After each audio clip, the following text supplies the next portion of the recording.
What if I told you there was once an empire that ruled half the Mediterranean without fighting a single war? No grand armies, no bronze-clad generals, no temples to war gods, only ships and contracts and silence. They didn't conquer cities. They traded with them. They didn't demand loyalty. They offered salt and purple dye and stories and the world. Listened to no Rome. You've heard of Egypt. You've studied Greece.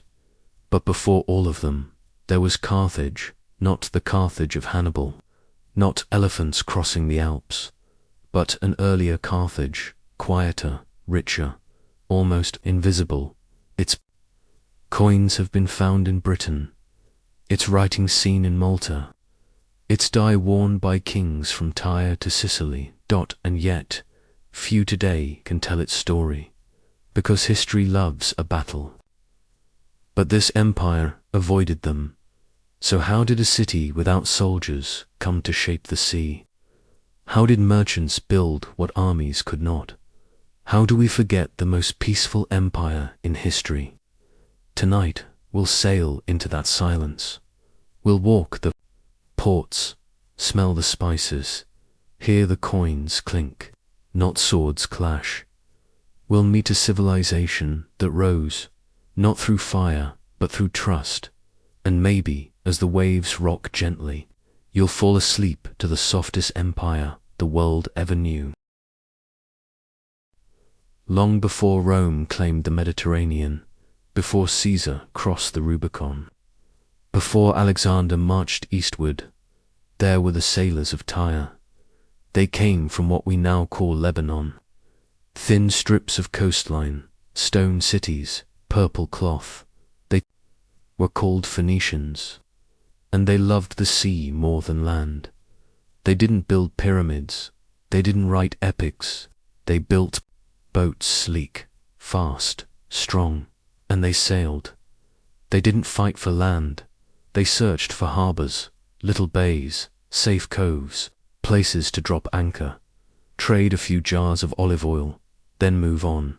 But one place they stayed, a place with two natural harbors, protected from storms, hidden from rivals, open to trade winds, a perfect pearl on the North African coast. They called it Carthage, new city in their language.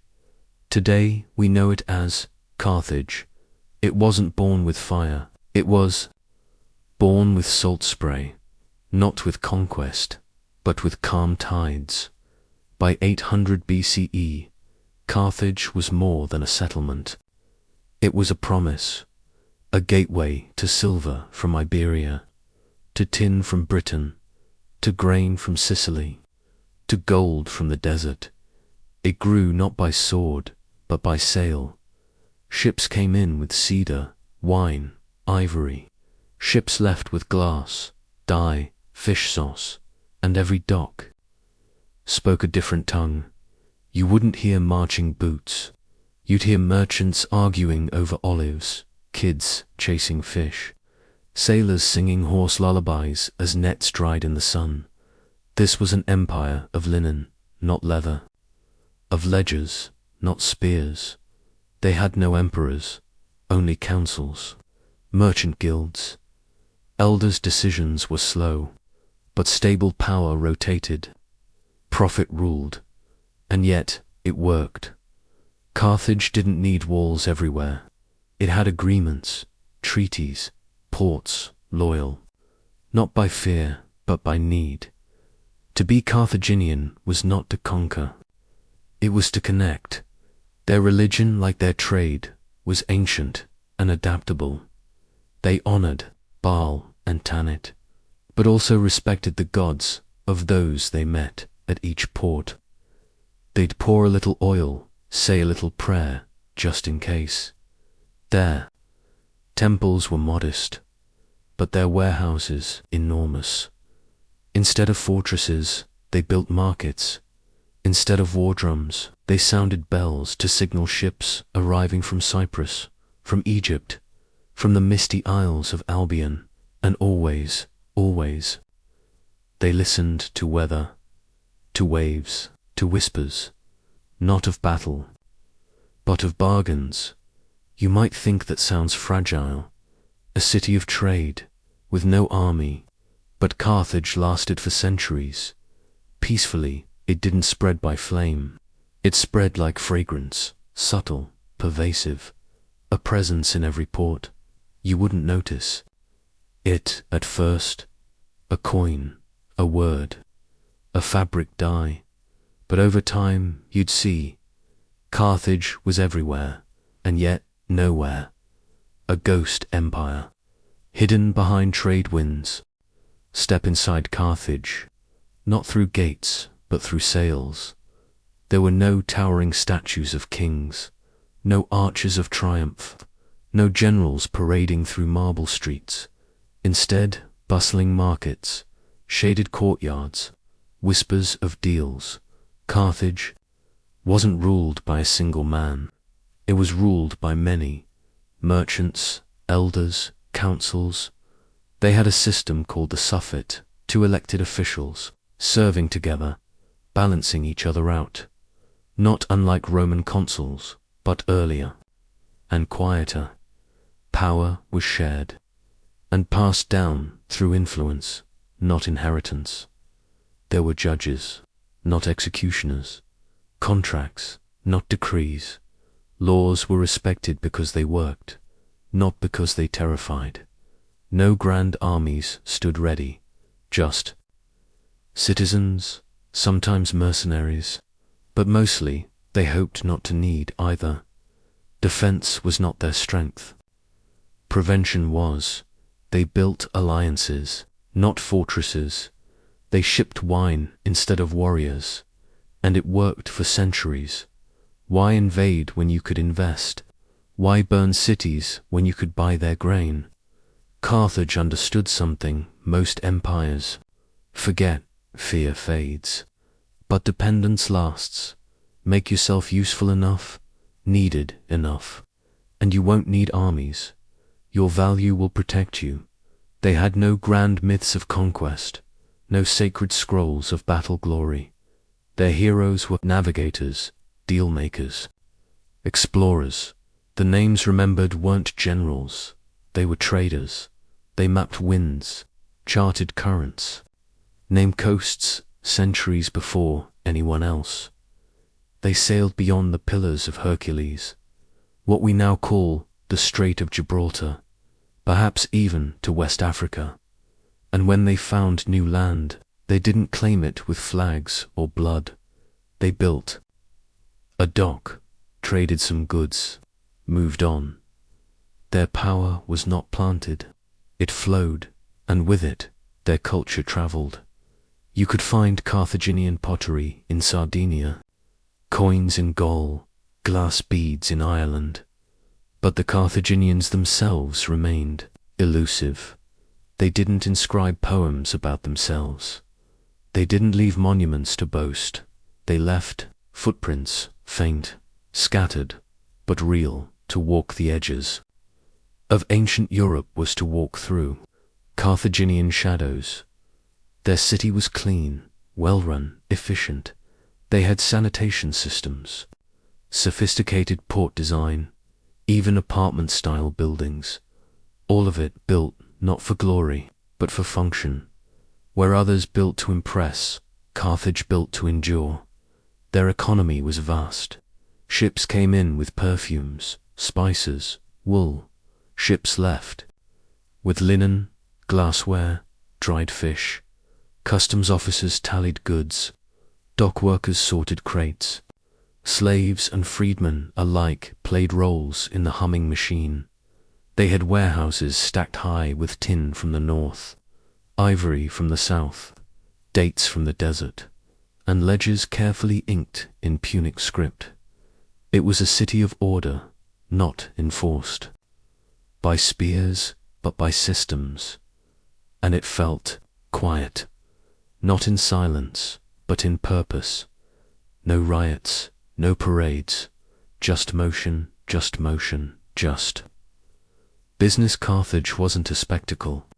It was a solution to trade, to peace, to how humans could live without dominating one another, and for a long time it worked. So well, in fact, that the world forgot to fear them, and that would become a problem. If you wanted to find Carthage, you didn't look inland, you followed the sea. The Mediterranean wasn't a barrier to them. It was a road, a wide blue road without borders or tolls, just wind, sails, and stars. The Carthaginians knew the sea, like others knew their fields. They read waves like lines on a scroll. They watched birds, measured clouds, listened to currents, and carved invisible paths through open waters. Their ships, sleek, curved, and fast, became familiar sights from Cyprus to Gibraltar. Each ship was marked not by flags of conquest, but by the quiet clink of amphorae in the hold. Olive oil, wine, grain, salted fish, every jar a message. Carthage was here, and it brought peace. They didn't colonize. They docked. They didn't demand tribute. They offered contracts across the coasts of Spain, North Africa, Sicily, and even the southern shores of Gaul. Carthaginian ports emerged, not military outposts, but trade stations, places to rest, repair, refill, and each new station made the network stronger, a necklace of harbors strung across the sea. The most famous, Gades, today called Cadiz in Spain, a port so well placed. It let Carthage reach tin mines and Atlantic winds.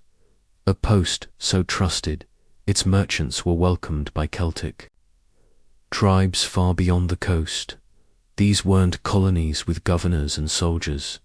They were friendships, commerce agreements, local partnerships.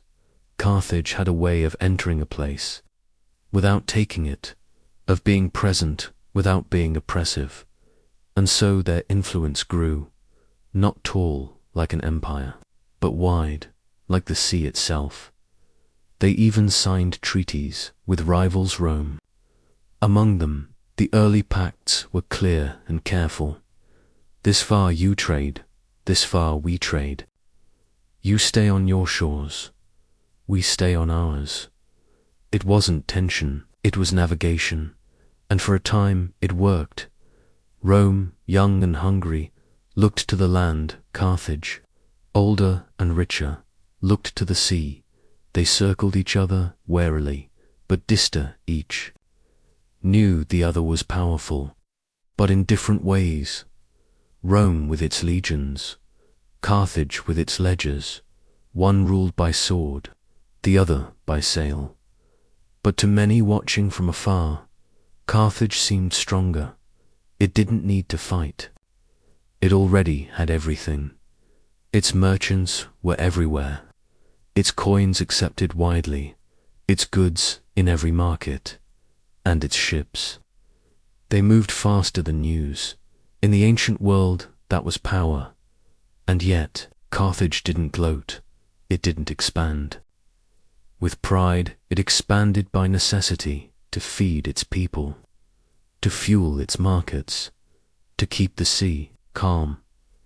But the sea, like history, doesn't stay calm forever.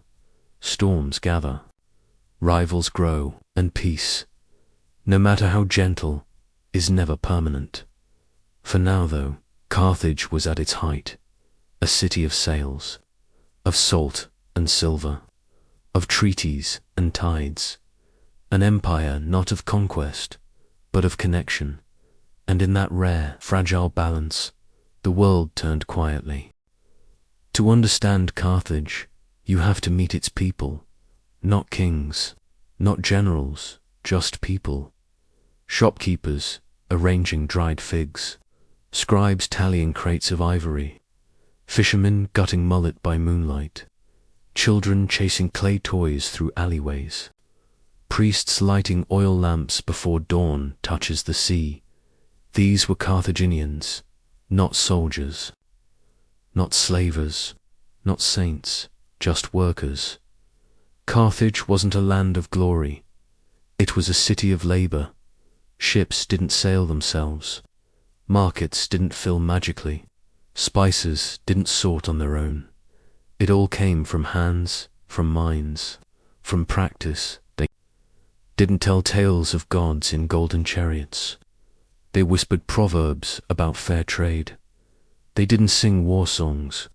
They sang of wind. Their religion was old, Phoenician roots, layered with local belief. They worshipped Tanit, a mother goddess, and Baal-Hamon, lord of the sky and harvest. Their rites were quiet, their temples shaded. Offerings were given in clay urns. Incense drifted on morning breezes. No thunder, no blood feasts. Some rumors from enemies spoke of dark rites, but rumors follow all who grow rich, and Carthage was very rich. Their wealth didn't sparkle. It flowed: salt, grain, resin, dye. The famous purple dye, called Tyrian purple, was worth more than gold. It came from a small sea snail, and it took thousands to stain a single robe. But kings wanted it. Priests wanted it. Rome would kill for it. Carthage simply sold it. Even their luxury felt practical. Their homes were breezy, not grand. Their statues small, not towering. Their art subtle, not boastful. If you visited Carthage, you wouldn't see power. You'd feel it in how smooth the roads were, how fast the customs worked, how clean the water ran. Power in Carthage was infrastructure, not intimidation.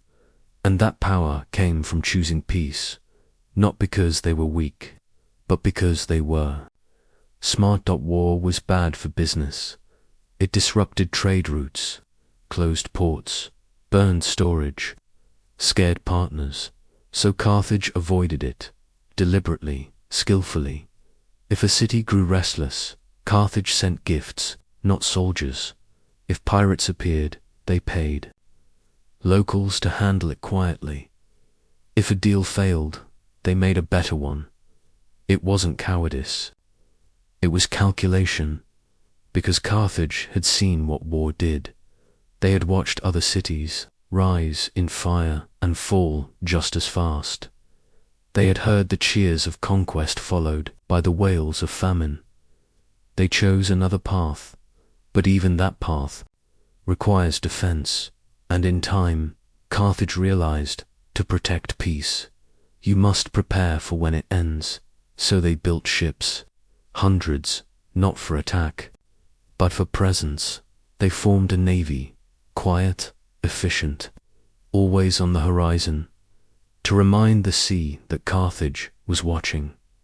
Their fleet wasn't built for glory. It was built to protect quiet. It worked for a while, but not everyone admired Carthage's peace. Some found it suspicious, unmanly, unworthy. Rome, especially. To Rome, Carthage was arrogant, rich, unarmed, vulnerable to clever. Too quiet, and Rome didn't like quiet neighbors. But for now, the ships still sailed, the markets still sang, and the sun rose on a city of contracts and coins, not catapults. Carthage, the empire that never fought a war. Yet, by the time most city-states were sharpening spears, Carthage was sharpening pencils. They had discovered a different kind of power: paperwork, contracts, ledgers, agreements drawn up by scribes, sealed with wax, notarized with tiny stamps bearing merchant symbols, not royal seals. The Carthaginians didn't dominate with garrisons. They did it with clauses. Clause for B: you agree to buy no tin from other ports. Clause 7C: we'll defend your bay in exchange for harbor rights. Clause 11A: payment is due in amphorae, not coin. It was as binding as any treaty signed by kings, but smoother, cleaner, less bloody in some towns across the Mediterranean. You wouldn't even find Carthaginian soldiers, just Carthaginian money, Carthaginian scales, Carthaginian calendars. Power, after all, is not about presence, it's about influence. And Carthage had influence like salt in the sea, invisible, but everywhere. Even their language spread. Punic, a descendant of Phoenician, was carved into stones from Sicily to Sardinia, but not in monuments, in shop signs, in invoices, in cargo manifests. Carthage didn't write history. They wrote receipts. Their scribes were fast, accurate, and trusted. Each merchant fleet had a chief ledger, a man who recorded every jar, every scale, every sale, sometimes even the buyer's mood. It wasn't just trade, it was relationship management, and that's what Carthage understood best. They weren't just selling oil and glass, they were selling reliability. If your city dealt with Carthage, you knew three things. The goods would arrive, the scales would be honest, the profit would be fair. That was their weapon, and it worked better than iron. Other cities had to bribe allies, threaten rebels, spy on enemies. Carthage just shipped better products, and as their reputation grew, so did their web. This was their quiet empire, not a set of borders, but a set of bonds. They called it the reshet, the net. Ports connected like constellations, each link in the chain, held by negotiation, not domination. And in this net, even rivals were entangled. The Etruscans bought Carthaginian ceramics. The Greeks copied their ship designs. The Egyptians borrowed their accounting methods. No battle was needed. No victory declared. Carthage simply existed so efficiently that others followed. Let's take an example. The port of Mattia, a small island off the western coast of Sicily. Once Greek, then Phoenician, then, smoothly, Carthaginian. No siege, no slaughter, just contracts. Carthaginian builders improved the docks. Merchants brought spices and cloth. Local families were offered partnership. The priests were left alone. The city prospered and quietly shifted flags. Mattia's temples began to hold statues with Punic inscriptions. Its markets began to trade in Punic weights. Its citizens wore robes dyed in Carthaginian purple. It had become Carthaginian without a single spear thrown, and Mattia was not alone. There were dozens like it, Tingis in Morocco, Lixus in modern-day Mauritania, Ebusus, what we now call Ebusa, all linked, not by walls but by purpose. Carthage understood. Control doesn't always come from conquest. Sometimes it comes from consistency. Even Rome, early in its rise, recognized this. They signed not one, but 3 treaties with Carthage. In the 4th and 3rd centuries BCE, each more complex than the last, each dividing trade routes like slices of a cake. The first treaty, in 509 BCE, essentially said, "You stay over there, we'll stay over here." No messing around in each other's harbors. But that wasn't the Carthaginian way. They didn't stay anywhere. They flowed, and so the web grew, even as warlords shouted on distant shores. Carthaginian ships kept moving, through storms, through rumors, through decades. Sailors trained not in combat, but in currents, in tides, in reading the stars. Their ships didn't have ballistas. They had better anchors. There's a story, possibly true, possibly not, that Carthaginian captains deliberately kept maps vague. They didn't want others knowing the best routes, not out of greed, but out of caution. Peace thrives on quiet secrets. To protect that peace, Carthage even set up silent zones, regions where no foreign merchants could enter without permission. It wasn't a blockade. It was an understanding, and it worked. For nearly 3 centuries, this system endured, while Rome expanded by steel. Carthage expanded by sail. While Athens sang of heroes, Carthage whispered of prophets. They were the sea's accountants, the calm before the empire, the balance in an age of blood. And for a long time, the world preferred that balance. But every scale, event. How do you rule a city that stretches across the sea without ever raising a sword? Carthage had an answer. You rule with routine. Their system wasn't majestic. It was meticulous. 2 suffetes, like joint mayors, were elected each year. No king, no dynasties, just terms, like seasons. Alongside them sat the Council of Elders, a senate of sorts, mostly older men from wealthy families, merchants, shipbuilders, landowners. They debated taxes, ports, salt rates, grain tariffs, not war, and when matters grew complicated, they consulted the 104, a special tribunal tasked with rooting out corruption and managing military affairs should they ever arise. But they rarely did, for Carthage governance wasn't about command, it was about coordination. Their system favored consensus, slow votes, long discussions, multiple revisions. It frustrated hotheads, but it preserved peace. And while Rome told tales of Romulus, Carthage preferred spreadsheets. Even religion was a civic duty. Priests were administrators. They managed temple accounts, not prophecies.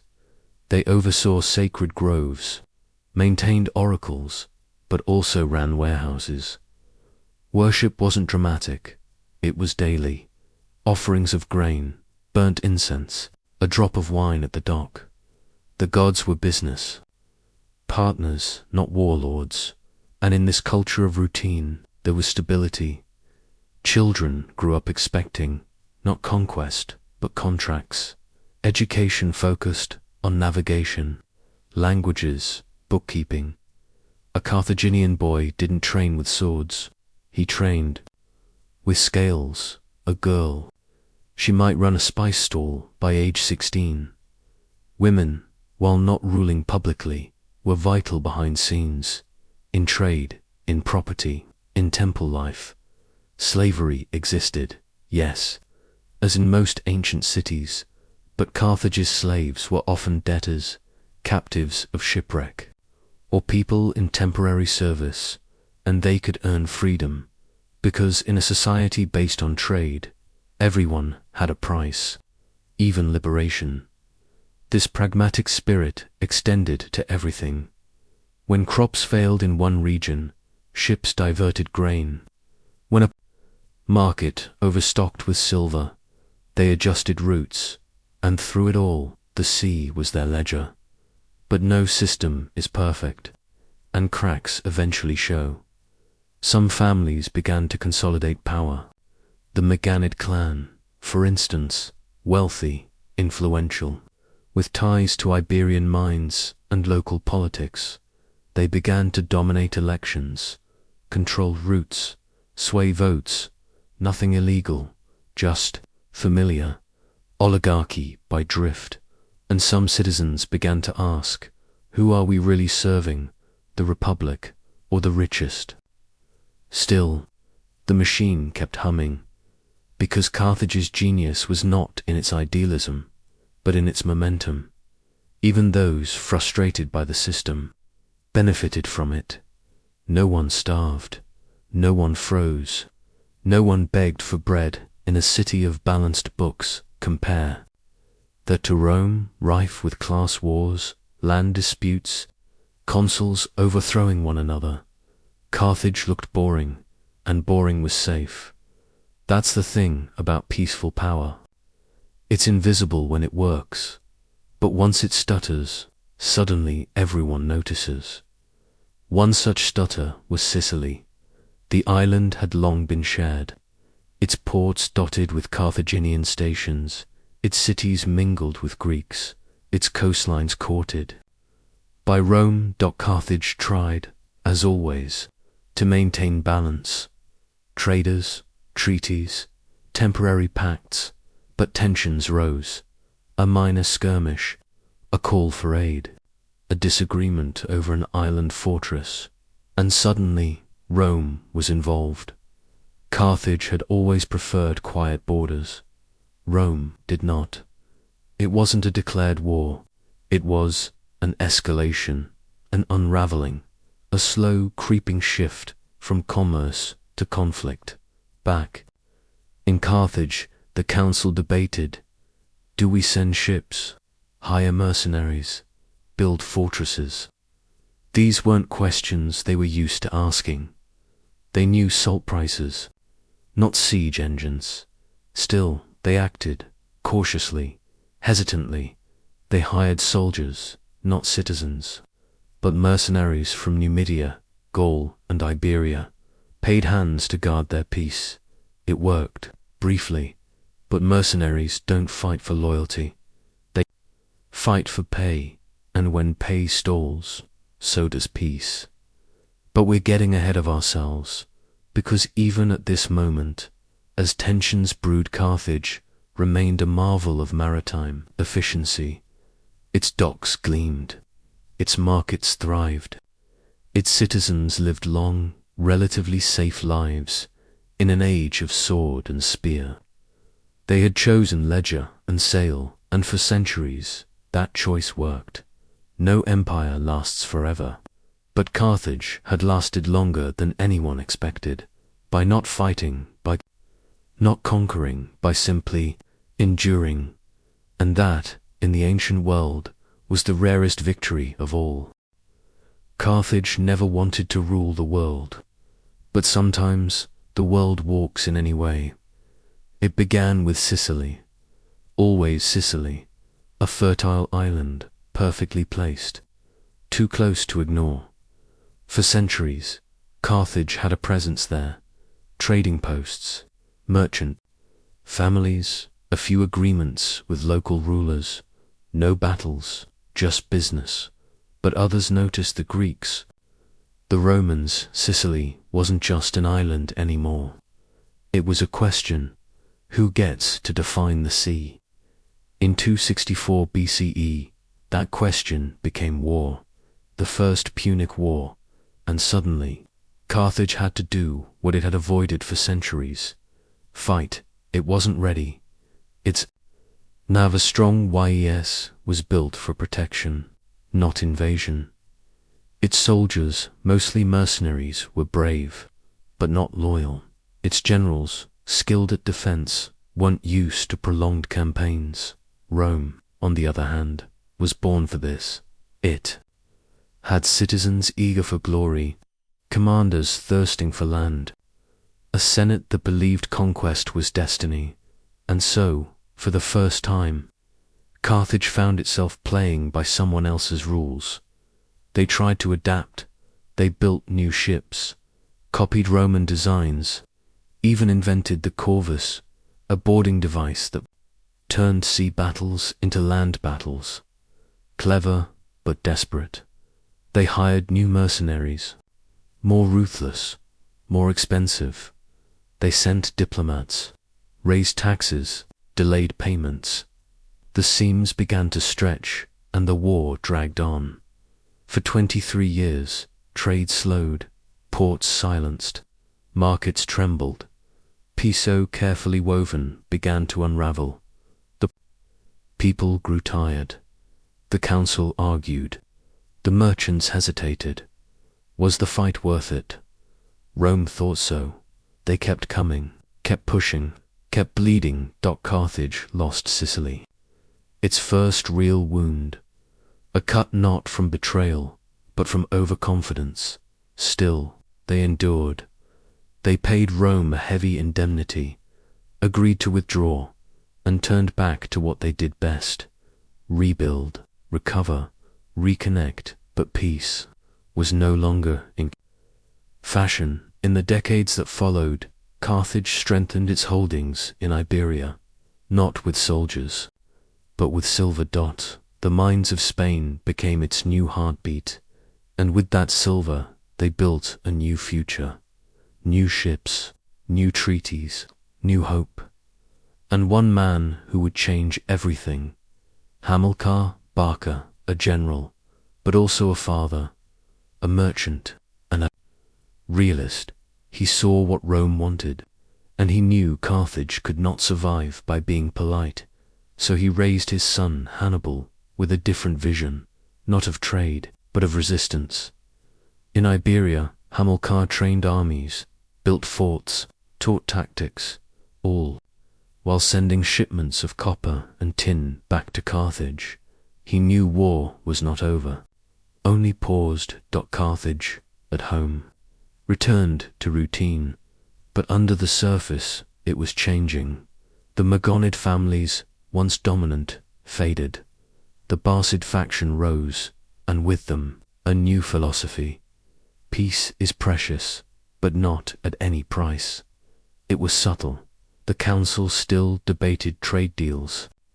The markets still buzzed. But beneath that calm was iron. Rome watched. It never truly trusted Carthage, not after Sicily, not after Hamilcar, and certainly not after Hannibal crossed the Alps. But that's a story for later.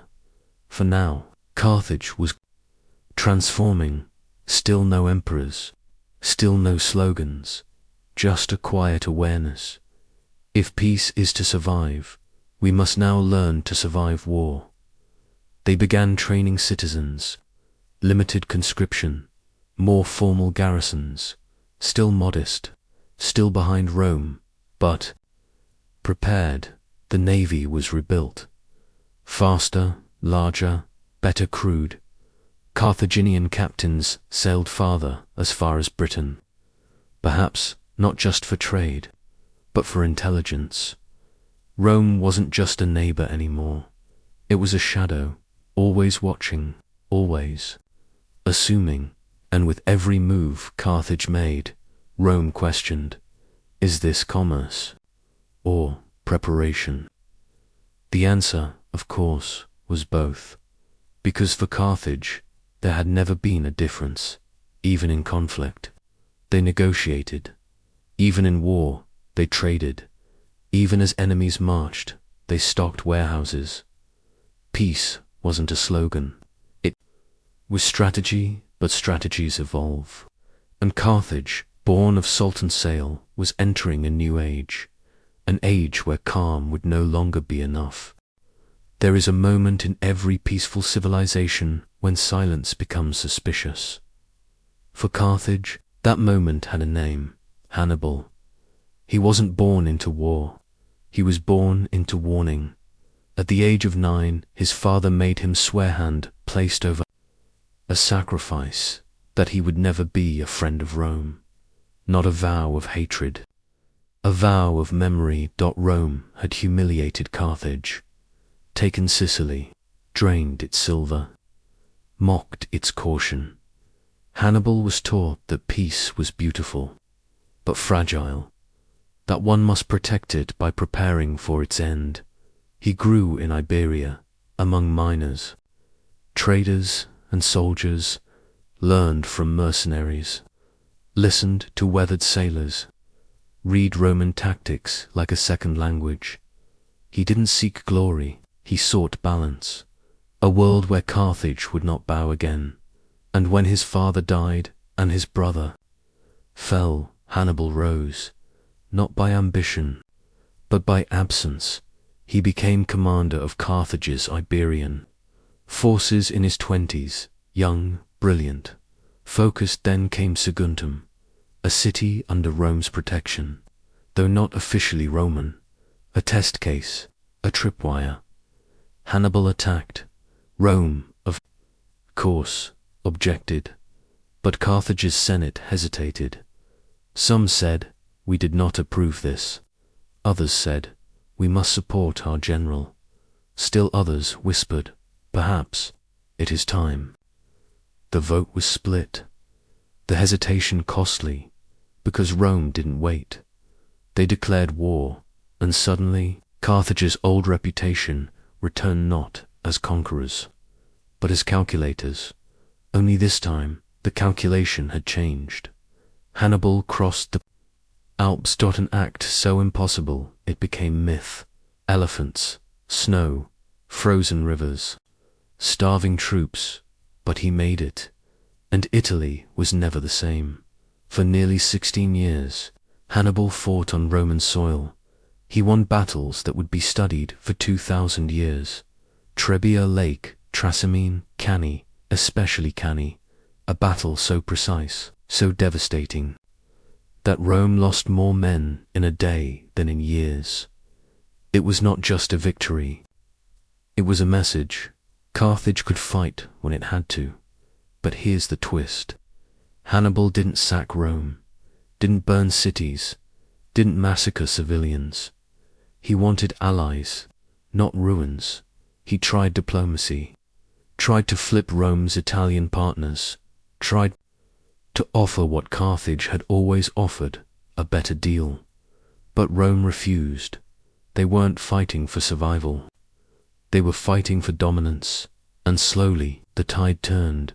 Rome adapted, learned, bled, but did not break. Carthage back home grew weary. The Senate faltered. Funds ran dry. Iberia was retaken. Allies defected. Even Carthage's own people began to ask, is Hannibal keeping us safe, or keeping us in danger? And still, he endured. He was Carthage's best general and its sharpest contradiction. He embodied what the city had avoided for centuries: war, charisma, blood, and yet he was still Carthaginian, calculated, patient, strategic. He didn't seek destruction, he sought deterrence. But deterrence requires cooperation, and Rome offered none eventually. Hannibal was recalled, forced to defend Carthage itself against Scipio Africanus. The final battle, Zama, a defeat, a painful, honorable, inevitable defeat. Hannibal survived, went into exile, became an advisor to kings, a wanderer, but his presence lingered. Rome didn't just beat Carthage, it became obsessed with it. They feared its return, its revival, its merchants, its memory, because deep down, Rome knew Carthage had never truly played the game. It had made a new one, a game where cities thrived without conquest, where order was built without emperors, where power came not from fear, but from trust. And that was more dangerous than any army. So Rome waited, watched, and eventually acted. But that's a story for the end. For now, Carthage wounded, humbled, returned to what it knew best: rebuild, rebalance. Remember, not every empire is born in fire. Some are born in silence, and when silence is broken, history listens.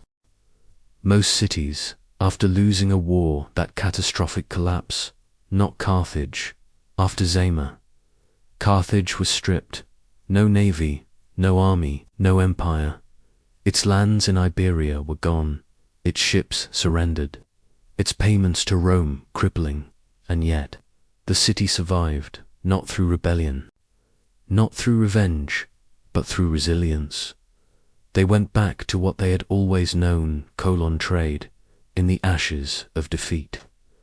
The Carthaginians rebuilt their docks, swept their marketplaces, hired scribes, reforged contracts. Rome allowed them to live, barely, and Carthage made the most of it. Within a generation, Carthage was profitable again, not wealthy, but stable, not feared, but trusted. Merchants returned, fleets resumed. The grain ships sailed once more. Carthage fed the Mediterranean again, Even Rome, that perhaps was the greatest irony. The city Rome feared most became its breadbasket, quietly, efficiently, unthreateningly. Carthage's ports bustled, its laws functioned, its people, though wounded in pride, found purpose in prosperity, and perhaps that was Carthage's greatest strength, the ability to lose everything and still build. The peace of Carthage, broken by war, returned in habit, not grandeur, but grace. Of course, Rome watched. Always they saw the city's wealth regrow, saw its docks refill, its ledgers lengthen, and they asked, is it rising again? But Carthage had no soldiers, no walls worth worrying about, just balance sheets. They couldn't threaten. Rome didn't want to. What they wanted was quiet. But Rome didn't trust quiet. It had become an empire of noise, of triumphs, of marching legions, of speeches carved into marble. To them, Carthage's recovery felt suspicious. Why would a city so thoroughly defeated still thrive? Cato the Elder, a Roman senator, saw it most clearly. Each time he gave a speech in the Senate, any topic, any law, he ended it with the same words: Carthago, delenda est. Carthage must be destroyed. He didn't say Carthage must be watched, or monitored, or warned. He said destroyed. It didn't matter that Carthage posed no military threat. What mattered was that it still existed, still proved that another model of civilization, peaceful, commercial, cooperative, was possible, and that model terrified Rome. So Carthage was forbidden to defend itself, even from minor raids. When a Numidian prince harassed its borders, Rome said, you may not respond. Carthage appealed, negotiated, begged, but the Senate ignored them. Eventually, Carthage did what any city must. It fought back, not against Rome, but against local invaders. Just one battle, just one self-defense, and that was all the excuse Rome needed. The Senate declared Carthage had broken its treaty. It had raised arms, and so, once again, Rome prepared for war. But this time, they weren't coming to negotiate. They were coming to erase. The year was 149 BCE. Carthage had rebuilt, but never rearmed. Its wealth returned, but its power remained muzzled. Rome came not to warn, not to negotiate, but to finish the story. They arrived with legions, ships, siege towers, a full military expedition, against a city that once prided itself on never needing walls. Carthage, desperate, sent envoys. We surrender, they said. Good, Rome replied. Then evacuate. What? Leave the city, burn it, relocate 10 miles inland, and never rebuild. That was not surrender. That was erasure. Carthage refused. And so, after centuries of avoiding war, it prepared to die in one. The people, who once traded spice, now forged swords. The merchants who once charted tides, now dug moats. The elders who once debated tariffs, now prayed for miracles. They knew they would lose, but not how long it would take. Rome expected an easy campaign. It took 3 years. The siege of Carthage was brutal. Fires lit the night. Disease spread. Supplies dwindled, but the city held. Its walls rebuilt, in haste resisted. Its people in trend fought with fury. Children carried stones. Mothers boiled leather for food. Slaves chose to die free than live owned. It wasn't strategy, it was defiance. In the 3rd year, Rome breached the city, street by street, wall by wall, Every corner was contested. Every shadow held resistance. The harbor was burned. The granaries destroyed. Temples toppled.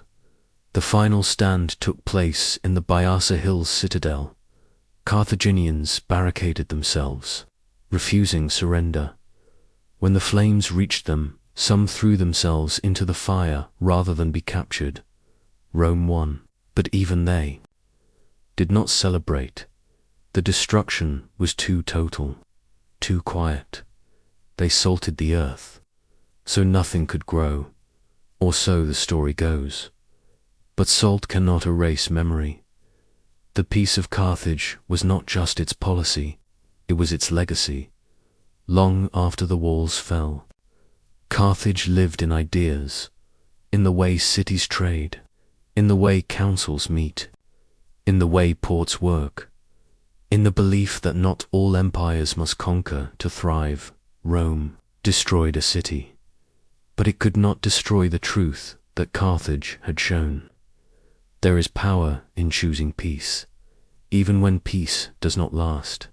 And as Carthage smoldered, as Rome wrote its name upon the ruins, a whisper passed across the sea. We were more than this, not just the burned halls, not just the broken walls, not just the ledgers turned to ashdot, but the idea that you can build a world with sails instead of swords. That idea still floats. History tends to remember the loud ones, the conquerors, the warriors, the nations who marched. We remember Caesar, Alexander, Napoleon, voices raised, swords drawn, but Carthage was not loud. It was composed, curated, measured, and for centuries. That worked. We live in a world shaped by conquest. We are taught that peace is the absence of war. But Carthage showed that peace can be a strategy, a strength, an identity. Its merchants were its diplomats. Its scribes were its sentinels. Its harbors were its fortresses. It did not dominate. It collaborated. It did not preach. It delivered. It did not shout. It whispered. And the world listened. Until, of course, the world changed the channel. Rome was inevitable. But so was Carthage's uniqueness. The two could not coexist forever, not because of war, but because of worldview. Rome saw survival in expansion. Carthage saw survival in stability. Rome glorified conquest. Carthage glorified consistency. Rome built with iron. Carthage built with agreement. And in the end, iron won. But here's the truth. Carthage's flame didn't go out with its buildings. It traveled in books, in trade laws, in philosophies. The Romans, for all their might, adopted much from Carthage. Naval logistics, ledger systems, agricultural techniques, even the idea of peaceful commercial zones. Carthage vanished from maps, but not from methods. Centuries later, when medieval merchants set up guilds and shipping codes, they echoed Carthage. When modern economists speak of fair trade, they echo Carthage. When cities find strength in diplomacy over division, they echo Carthage. By peace leaves fewer statues, but deeper roots. You see, it's easy to destroy, harder to build. Carthage built across tides, across languages, across fear. Its enemies remembered it as a threat. Its people remembered it as home. Its rivals remembered it as a lesson. Even today, the ruins whisper. Beneath Tunisia's modern skyline, the foundations remain. You can walk the quiet stones, trace the outline of a dock, see the curved corners of storehouses. No soldiers, no generals, just walls that once held grain, stairs that once led to spice stalls, tiles that once echoed with the laughter of children learning trade instead of tactics. That too is empire. not one of banners, but of balance. So what do we learn from Carthage? Not that peace always wins, but that peace is worth building anyway, because, even if it burns, what it teaches survives. We live in an age of speed, of noise, of competition. Carthage reminds us that another way existed, and could again. It reminds us that power without violence is not weakness, that commerce can connect more than it corrupts, that people can belong together without belonging. To one ruler, it's easy to forget the empires that don't raise their voices, but perhaps those are the ones we need most. So next time you hear of another battle, another victory, another nation rising through war, pause, and remember the city that rose through calm. It is gone, but not erased, because deep beneath the ashes of Carthage, truth still breathes. That peace, however fragile, is still worth the fight.